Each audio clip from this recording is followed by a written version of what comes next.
Hello and welcome to another bikepacking gear review video. In this video, we're going to look at the Topeak MTX Trunkbag panniers. And as always, it's important to mention I'm not sponsored by Topeak or anyone for that matter. They haven't given me any money to do this review, so I can say whatever the hell I like. I've had these specific bags for nearly 10 years now, so I'm pretty well placed to give them a thorough review.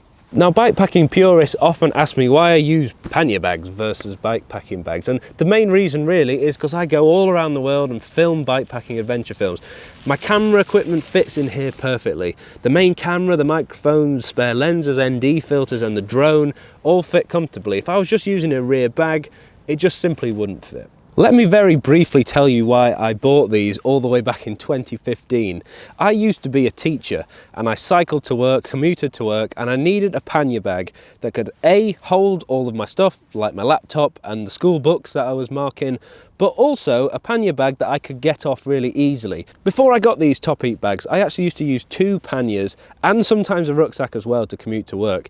Now, apart from the fact that that was a very heavy setup, the main issue for me was that it took me ages to get the bags off and my rucksack and carry everything into the classroom, and it always took at least 2 hands to carry everything in, which meant going through doors was quite difficult. So that's when I came across these bags. You can release them with just a quick button press here and it all slides off in one go, meaning you can carry one bag into your work or wherever you're going, and that allows you to be a little bit more flexible carrying stuff and making sure you have a hand free. And as the years have gone on, I've got more and more into bikepacking, and because I had these and they were my go-to pannier bags, I started using these for that, and they have been absolutely brilliant.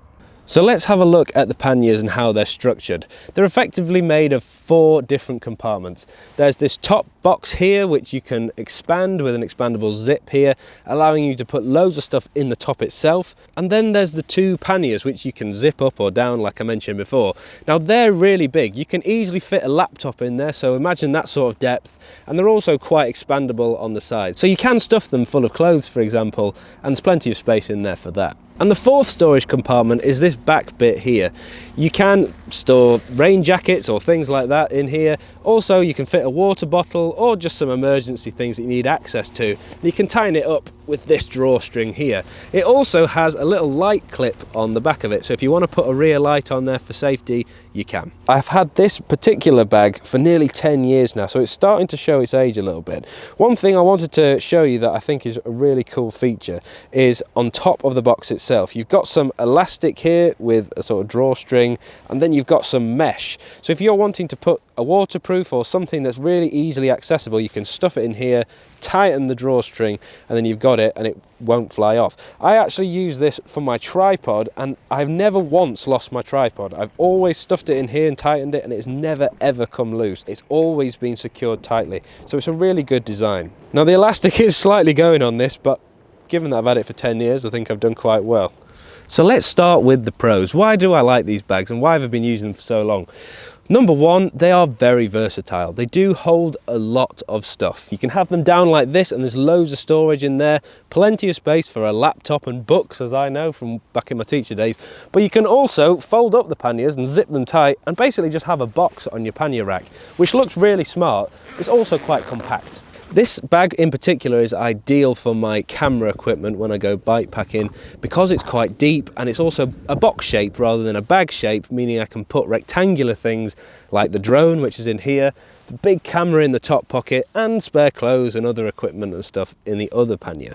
I'm also a big fan of the reflective strips. You've got them as you fold the panniers down, but you've also got them at the front box as well. Just gives you that extra visibility in the dark. Another thing I really like about the Topeak MTX trunk bag is that they look really sleek, especially when the panniers are folded up like that. I feel like it looks really aero and just really compact, and I like that. I also like them when they're down like this. I just feel it looks better than having 2 pannier bags and then something stuffed on top of your rack as well. It just looks sleek being an all-in-one design.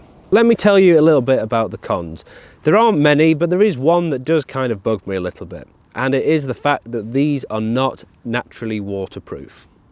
That may sound like a massive deal, however they are very water resistant. There's been only a couple of times in my use of these where I've found that all my stuff has been properly soaked. The vast majority of the time they're absolutely fine. You might find that something's slightly damp, but on the whole they are very water resistant.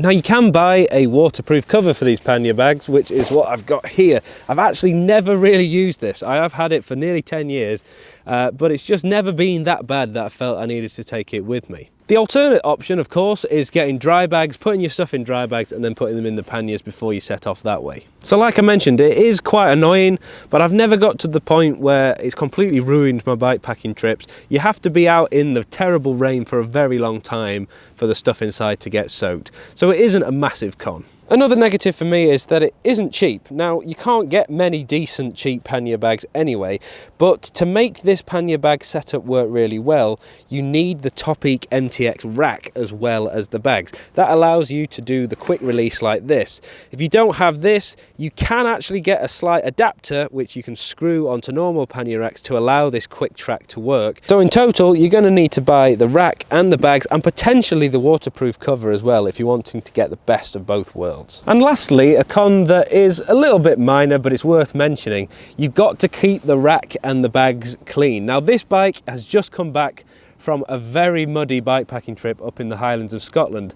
If you don't keep things clean, as I'm going to show you now, it does make the quick track quite difficult to get on and off. It's very gritty and it's not as smooth as it should be. So in order for you to keep it working properly, make sure you clean all the grit off this, put a bit of WD-40 on there as well if you need to, and that allows you to put the bag on smoothly.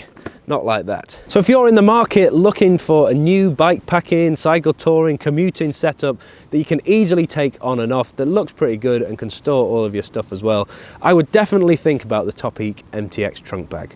Thank you very much for watching. If you'd like to buy any of this stuff, I will leave links in the description. They are affiliate links, so I do make a few pounds if you buy them. It doesn't cost you any extra, so if you like it, click the link and you can buy that now. Thanks so much for watching, and I'll see you in the next video.